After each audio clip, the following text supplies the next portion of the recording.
Hold on. I'm coming. Let's green screen up.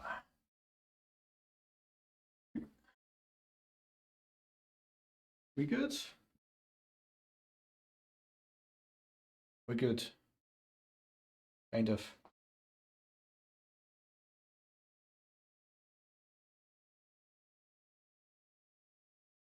So, I wanted to make a video about tier list for hobbies, because I think everybody needs a hobby. Can't just work 24 hours a day, 7 days a week. And sometimes hobbies are good for you, believe it or not. So I've got this consensus for most popular hobbies and activities in the UK. I'm going to use it as a template, but here we go. I've made a quick tier list. So let's start off with yoga. Now, I think yoga is probably a really good thing to do. Not the spirituality side of it. You can find benefits if you look hard enough, but just for general health and well-being, it's low impact. It's something you can do for the next 50 years without tearing up your joints. And I'm definitely going to start off by putting it in the A tier. It's a fantastic hobby to pick up. The sooner the better. Now, let's go for the next one. Now, board games, chess, things like that. I'd say, chess itself is a noble endeavor, and it is fun to play. If you're competitive, it's fantastic. But the problem with chess is, outside of playing a game of chess, you're spending thousands of hours learning a skill that's not really applicable to other things. So I'd put it in a B tier or a C maybe. Put it in C for now and then see how it works out. Now the next one, bowling. It's not on the checklist, but it's fun. It's sociable. It's like because technically you can go out there and play with people at a low skill level, and you can play as a group, as a team, and it's not super intense. So I'd say the health benefits are okay, not amazing, but only downside is the time it takes. And actually finding a bowling alley to begin with. It's something you can learn and get better at, but after the first few times, you can always try it out. And if you don't enjoy it, or if it gets stale or boring, you can ditch it. So I'll put that below board games. Now, fishing. In the past, it was fantastic. These days, it's an excuse old people use to get away from their family members and partners and sneak in a couple of beers, let's be honest here. I'd say fishing itself is relaxing, but the problem is you're going to be stinking of fish by the end of it. It does get you outdoors, so that's a positive. To be honest with you, I wouldn't put it above bowling or chess. I'm going to move chess up to the B tier. I think it deserves a bit more than that. So the next one is cooking. Definitely a higher one, because cooking as a skill, it's impressive, it's a sociable thing, and you're going to be making food every day, so technically you can save money with it as well. And who doesn't enjoy a nice meal? You have to be inhumane for that. So the thing is, people think, oh, if you cook all the time, you're going to put on weight and it's not very healthy, but in professional restaurant settings, they're going to lather it with salt, they're going to lather it with butter and cream, and it's going to taste amazing. But if you're cooking for yourself, it's a good way to explore your own personality as well. Like, try out new things and decide what you like, what you don't like. And it's relatively easy to do because there's a low barrier of entry. All you need is a cookbook, a good set of knives, and an oven, and you're sorted. So I'd say cooking's one of the higher tier ones. Now the next one, learning a language. I mean, technically it's really good for you, but it is a bit boring. And unless you're going to be traveling, I don't think learning a language is going to be that useful. It does open up other job opportunities for you, potentially. It's another skill to have, which is definitely impressive. We'll give it a low A tier for now. I mean, it's one of those things that technically it's good for you, but when you try and do it, it's a lot of hard work. So I don't know if you'd call that an enjoyable hobby per se. Now the next one, making music. I mean, it's creative, it's communal, it can be solitary, it's a good way to express yourself. I'm trying to compare it to journal writing, you know? The self-expression music's good, but how would I put this? It's good for you to work on something and be creative, but sometimes you don't have to share everything with everybody, if you know what I mean. There's nothing worse than a friend coming over and say, "Oh, check out this new music that I made," and you're listening to it thinking, "Man, this is pretty mediocre." But you have to be nice to them just because they're your friend. There is kind of like a social contract there of supporting your friend, encouraging them. Of course, you'd never say it's bad to them to their face. What you'd do is you'd say, "Oh, wow, that's really interesting. That's good," and encourage them to work and improve over time. But nothing's going to beat it creatively. I think I'll put that above language learning, definitely. And who doesn't love someone that can play the guitar? Right, the next one, going to the gym, exercising, that's straight S tier. There's no question about it. It's good for you. It's good for your health. It's a good long-term habit to have. It's technically, you can be a bit sociable with it as well. So yeah, you'd be crazy not to exercise. And I think it's something that requires a lot of hard work and effort. But once you start building the momentum, once you get the ball rolling, it can be so much fun and so beneficial for you. Now, the next one, jewelry making. I mean, crafts and hobbies. Yeah, that's fishing, man. That's D tier. That's C tier at least.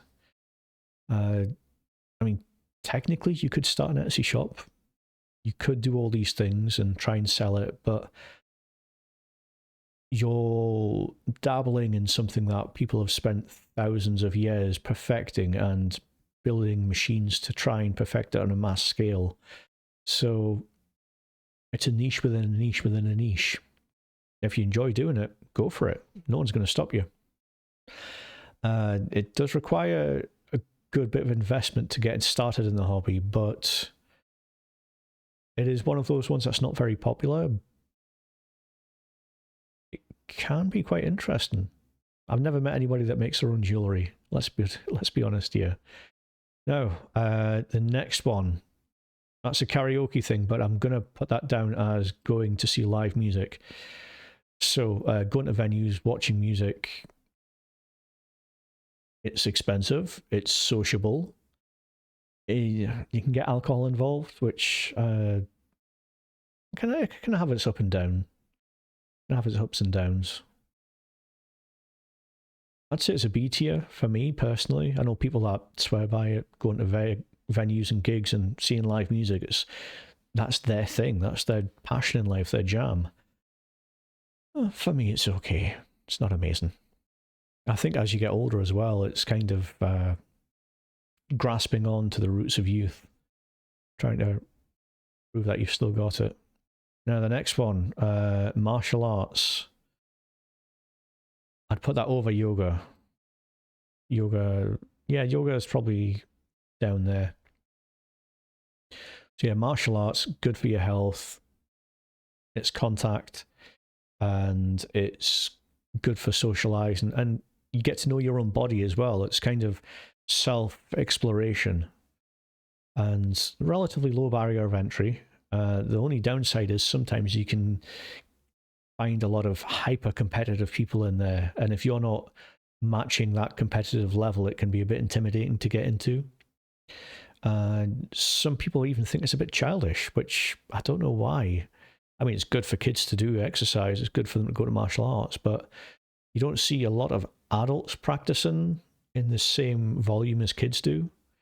And then there's the danger of whoever's teaching you, are they actually a good teacher, or is it one of those muck dojos you see in shopping malls, which you don't really see shopping malls these days. But anyway, Yeah, I'll leave it in A tier for now. Now, poker. That's an interesting one because for you and your friends to socialize, it's fantastic. On a group communal level, it's good. But when you start going out into the public and seeing people that play poker, going to casinos, there's a lot of douchebags out there. Let's be honest. Uh, it's a low barrier of entry, but there's a bit of psychology. There's a lot of snakes around there. So gambling in general is just a dodgy thing, which if you're into it, go for it. But yeah, I'm going to have to put that in C tier. I'm tempted to put it in D.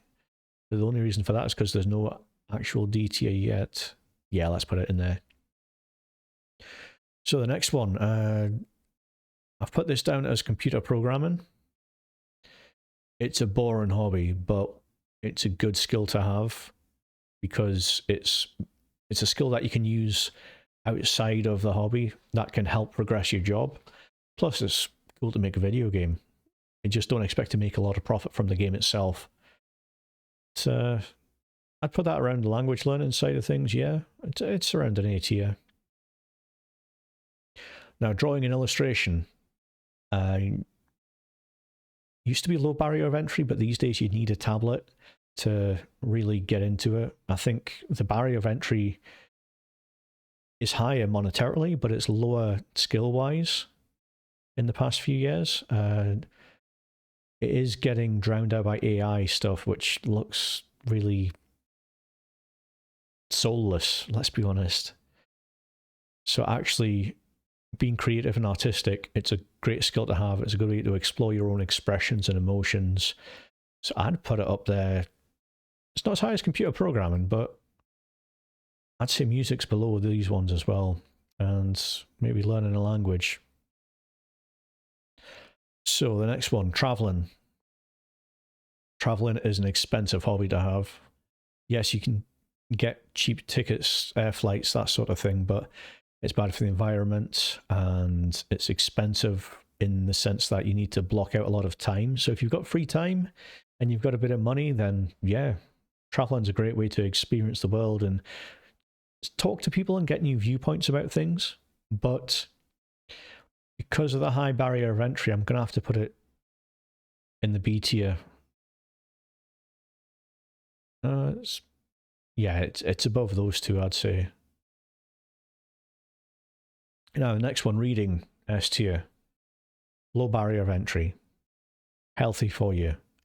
Helps get you more intelligent, helps you explore new things and expand your horizons. And like, if you've got stuff read, then you've got stuff to talk about. It makes you interesting.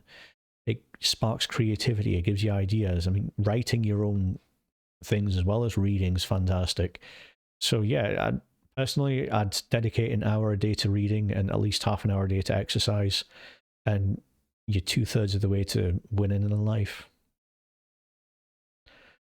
Now, the next one, video games. A little bit of socializing in games. There's a lot of fun,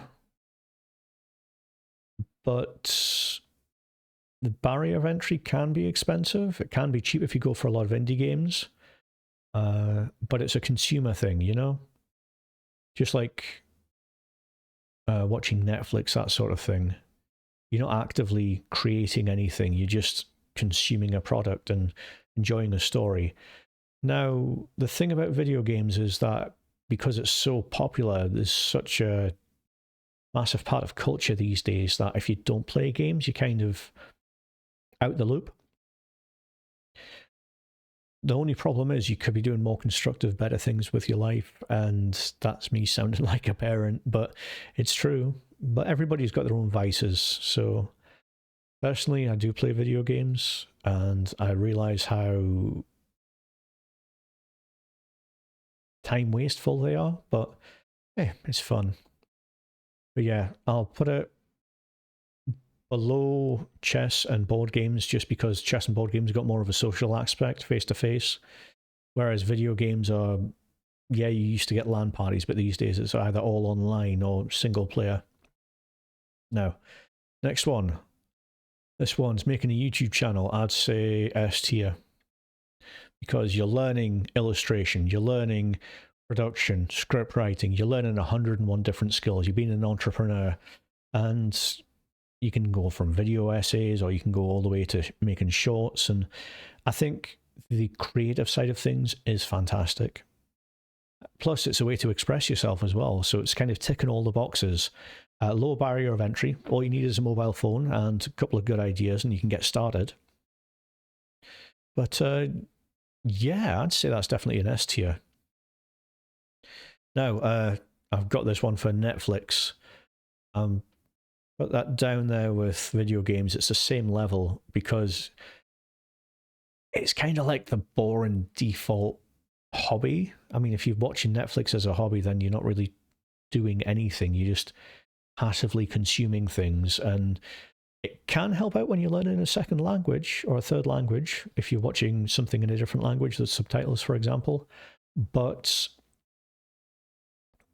if you're just watching to watch, then unless you're immersed in the culture and talking to other people about these shows, then it's not very constructive. I mean, from a work point of view, if you've got something in common with other people at work, it's low barrier of entry, it's easy to do. It's good for the social aspect, kind of, but it just sucks up so much time, and it can be addictive. People binge things like 12 hours in a weekend just to watch a show. They enjoy it, but afterwards, how much do you actually remember? Now, the next one, social media. I'll put that in D tier, and I'll tell you why. It's a tool that is used by people to promote things. It's a way for people to express themselves by creating, but passively scrolling and going through social media is not a healthy thing to do because it is addictive. It's a habit-forming thing. I mean, Google, Facebook, all these companies have spent millions of dollars trying to distill and perfect how to catch people's attention and how to get them in a repetitive loop of watching shorts again, and before you know it, there's an hour gone and you can't remember anything, but you're getting that like hits of dopamine, and yeah, it's not very healthy and it's very time consuming. Now the last one, hiking, I think this one was. I'd say that's an A tier, definitely. Is hiking a better hobby than cooking? No. Better than yoga? Yes. If anything, we need to put yoga down a couple of notches, because actively hiking or exercising or martial arts is more healthy than yoga. It's a higher impact. I mean, yoga is a fantastic thing when you start getting older, or if you've got back pain or something like that. But yeah, I think that's it. So let me know in the comments, what do you think is a good habit? What's a good hobby to have? What makes a bad hobby? And I'll catch you guys in the next one. Bye.